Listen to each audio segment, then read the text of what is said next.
मित्रों, आज हम आपके लिए बहुत ही ज्ञानवर्धक कहानी लेकर के आए हैं। आज की कहानी है कि अपने ज्ञान का कभी घमंड न करें।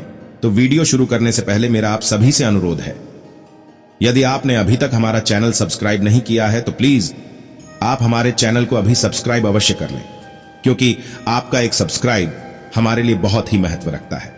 मित्रों, कहानी के अंत तक बने रहे और यह कहानी अपने बच्चों को जरूर सुनाएं, क्योंकि यह कहानी आपके बच्चों के जीवन में बहुत काम आएगी।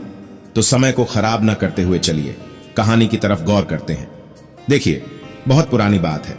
एक बहुत ही समृद्ध राज्य था। वहां का राजा बहुत ही दयालु और जनप्रिय था, लेकिन संतान का न होना उसके जीवन की सबसे बड़ी कमी थी। एक दिन बूढ़े मंत्री ने उन्हें सुझाव दिया कि क्यों ना आप वन में आश्रम बनाकर रह रहे कुलगुरु के पास जाकर के आशीर्वाद लें, शायद उससे समस्या का समाधान हो जाए। मित्रों, राजा को मंत्री का यह सुझाव पसंद आया और मैं रानी के साथ मन में अपने कुल गुरु के आश्रम की ओर चल पड़े।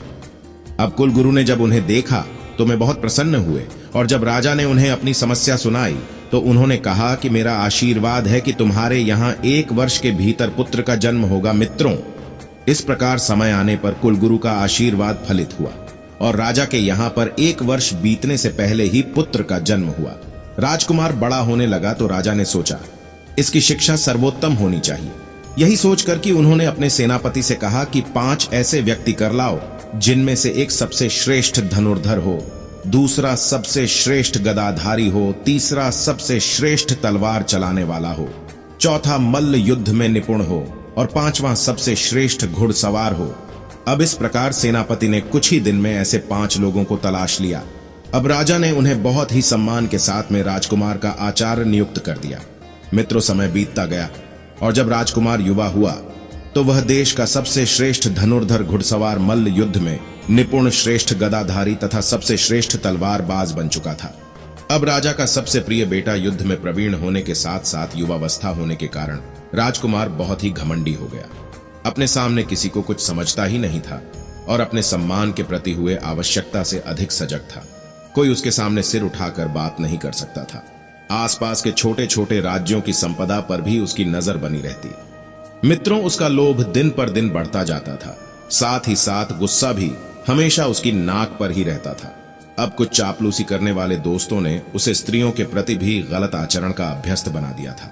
अब धीरे धीरे पूरे राज्य में उसके चर्चे होने लगे, चारों तरफ उसकी बातें होने लगी।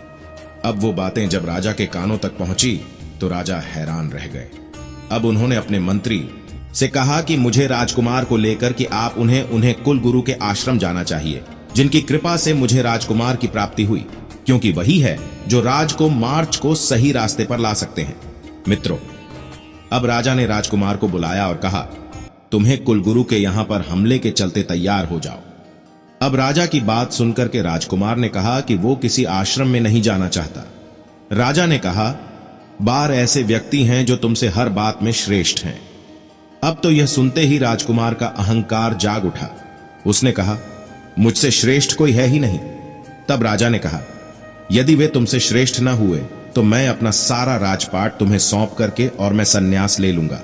मित्रों, इस प्रकार राजकुमार ने अपने पिता राजा की बात मान ली। अब राजा राजकुमार को लेकर के जब गुरु के आश्रम में पहुंचे तो राजकुमार ने देखा कि एक बहुत दुबले वृद्ध व्यक्ति को राजा ने दंडवत प्रणाम किया। अब राजा ने राजकुमार से कहा, यही हमारे कुलगुरु है।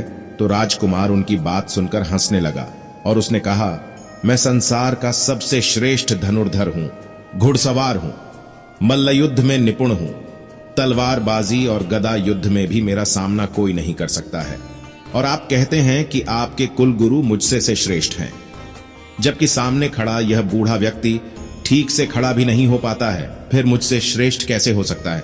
मेरा सामना यह कैसे कर सकता है? अब तो पिताजी, तुम्हें राज्य मुझे सौंप करके संन्यास लेना ही पड़ेगा।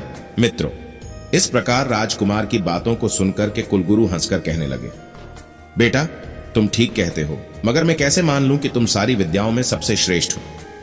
अब कुलगुरु की बात सुनकर के राजकुमार ने कहा, आप चाहे तो मेरी परीक्षा लेकर देख ले। तो कुलगुरु ने कहा कि यदि तुम सबसे श्रेष्ठ धनुर्धर हो तो वायु को भेद कर दिखाओ, गदा युद्ध में निपुण हो तो सामने जल रही अग्नि को पराजित करो, तलवारबाजी जानते हो तो ये जो नदी है इसे काट कर दिखाओ, और यदि सबसे अच्छे घुड़सवार हो तो तुम्हारे सामने जो पृथ्वी है इसे पीछे छोड़कर बताओ, और यदि तुम सबसे अच्छे पहलवान हो तो आसमान को नीचे गिराकर दिखाओ।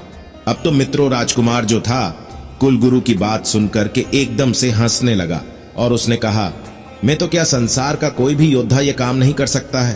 तो कुलगुरु ने कहा, मैं तो बूढ़ा और कमजोर हूं, लेकिन मैं चाहूं तो ये सारे काम बहुत ही आसानी से कर सकता हूं। अब तो कुलगुरु की बात सुनकर के राजकुमार फिर हंसा, तो फिर राजकुमार ने कहा, यदि आपने ये सारे काम करके दिखा दिए तो मैं हमेशा के लिए आपका शिष्य बन जाऊंगा और फिर आप जो कहेंगे मैं हमेशा वही करूंगा। अब तो राजकुमार की बात सुनकर के कुलगुरु मुस्कुराए और उन्होंने एक तीर उठाया और अपनी मुट्ठी बांधकर कहा, देखो मेरी मुट्ठी में हवा बंद है, मैं इसे तीर से भेद देता हूं। और फिर इस प्रकार कुलगुरु ने अपनी मुट्ठी के ऊपरी हिस्से में तीर रखा और कहा कि देखो मैंने वायु को भेद दिया है। अब फिर से कुलगुरु कहते हैं, देखो राजकुमार, गद्दासी अग्नि को पराजित करना है तो लकड़ी के ऊपर प्रहार करो। अब लकड़ियों पर प्रहार करते ही मित्रों अग्नि बुझ गई और कुलगुरु कहते हैं, देखो मैंने अग्नि को पराजित कर दिया। अब इसके बाद में कुलगुरु कहते हैं, मैं तलवार से इस नदी को काटता हूं। और फिर इतना कह करके कुलगुरु ने तलवार उठाई और नदी के किनारे को काटा तो नदी जो थी 2 भागों में विभक्त होकर बहने लगी। अब कुलगुरु कहते हैं, देखो राजकुमार, मैंने तलवार से नदी को काट दिया क्योंकि ये पहले एक ही तरह बह रही थी, अब 2 भागों में बहने लगी। अब कुलगुरु फिर राजकुमार से कहते हैं, मैंने कहा था यदि तुम अच्छे घुड़सवार हो तो पृथ्वी से आगे निकल करके दिखाओ तो सुनो। यदि तुम पृथ्वी से आगे निकलना चाहते हो तो अपने घोड़े का मुंह पीछे मूल लोग। अब मित्रों घोड़े का मुंह मोड़ते ही कुलगुरु ने कहा, तुम्हारे सामने जो पृथ्वी थी वो पीछे छूट गई। अब कुलगुरु राजकुमार से कहने लगी, मेरा तुमसे अंतिम प्रश्न था, यदि तुम अच्छे पहलवान हो तो आकाश को नीचे उतार करके दिखाओ। अब तुम देखते जाओ मैं आकाश को नीचे कैसे उतारता हूं। और इसके बाद में गुरु ने तुरंत ही एक बड़ी सी थाली में पानी भरा और कहा, इसमें देखो। मित्रों राजकुमार ने देखा कि जल में आकाश दिखाई दे रहा है। गुरु ने कहा, देखो मैंने आकाश को नीचे गिरा दिया। अब तो इस प्रकार कुलगुरु की बातें सुनकर के राजकुमार कुलगुरु के चरणों में गिर गया और आश्चर्यचकित रह गया। और फिर वो कहने लगा कि मुझे लगता था कि शरीर की ताकत थी सबसे बड़ी होती है, लेकिन आज मुझे लग रहा है कि कोई और शक्ति है जो सबसे बड़ी है। मित्रों इस प्रकार राजकुमार की बात सुनकर के कुलगुरु ने बहुत ही प्रेम से उसके माथे पर हाथ रखा और कहा, वो शक्ति बेटा ज्ञान की है, वो ज्ञान जो सत्य ज्ञान सत्य होता है, जो वह स्वयं ईश्वर की तरह ही होता है। लेकिन यह फलस्वरूप सत्य ज्ञान केवल उसी के हृदय में निवास करता है जिसके हृदय में काम क्रोध मद नहीं होता है। इसलिए जीवन में हमेशा ध्यान रखो, जो काम क्रोध मद से दूर रहता है उसे सच्चे ज्ञान की शक्ति की प्राप्ति होती है और फिर वो बड़ी से बड़ी समस्या का समाधान भी पल मात्र में कर लेता है। तो मित्रों इस कहानी से यह सीख मिलती है कि जीवन में कभी भी घमंड नहीं करना चाहिए।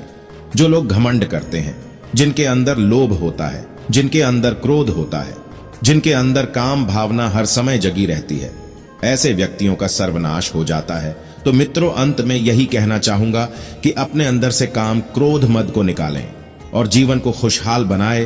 तो मित्रों कहानी पसंद आई हो तो कमेंट करके जरूर बताएं। मित्रों वीडियो को पूरा देखने के लिए धन्यवाद।